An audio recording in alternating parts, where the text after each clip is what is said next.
അങ്ങനെയാണ് 2014 ഞങ്ങൾ ജയറാമേട്ടനെ വെച്ചിട്ട് ഫസ്റ്റ് ഒരു അന്ന് എനിക്ക് തോന്നുന്നില്ല ഇപ്പോഴും അങ്ങനെ ഒരു ഫിലിം ആക്ടറിനെ വെച്ചിട്ട് ഒരു അതും ഫസ്റ്റ് ചെയ്തത് കൈരളി TMT തന്നെയാണ് ഫസ്റ്റ് ഒരു ആക്ടറിനെ വെച്ചിട്ട് പരസ്യം ചെയ്തത്. അത് ഭയങ്കര സഹകരണമായിരുന്നു അദ്ദേഹം.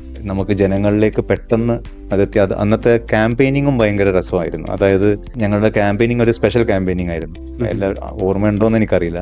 അത് മനോരമ, മാതൃഭൂമി, മാധ്യമം എല്ലാ വലിയ പത്രങ്ങളിലും എല്ലാ വലിയ ഹോർഡിങ്സ് കാര്യങ്ങൾ ഇതെല്ലാം നമ്മൾ എടുത്തിട്ട് ഫസ്റ്റത്തെ ഒരാഴ്ച പരസ്യം വന്നിരിക്കുന്നത് നിങ്ങൾ നിങ്ങളുടെ വീട്ടിൽ സുരക്ഷിതരാണോ എന്നുള്ളത് മാത്രമേ ഉള്ളൂ. അവിടെ കൈരളിന്നില്ല, ഒന്നുമില്ല.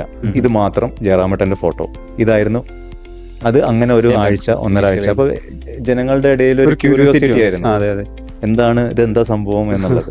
അങ്ങനെ ഒരാഴ്ച കഴിഞ്ഞതിന്റെ ശേഷമാണ് നമ്മുടെ ആക്ച്വൽ പരസ്യം വാട്ട് ആർ അവർ USBs ഇതെല്ലാം ഒരാഴ്ച കഴിഞ്ഞതിന്റെ ശേഷം പത്രത്തിൽ തന്നെ വന്നു.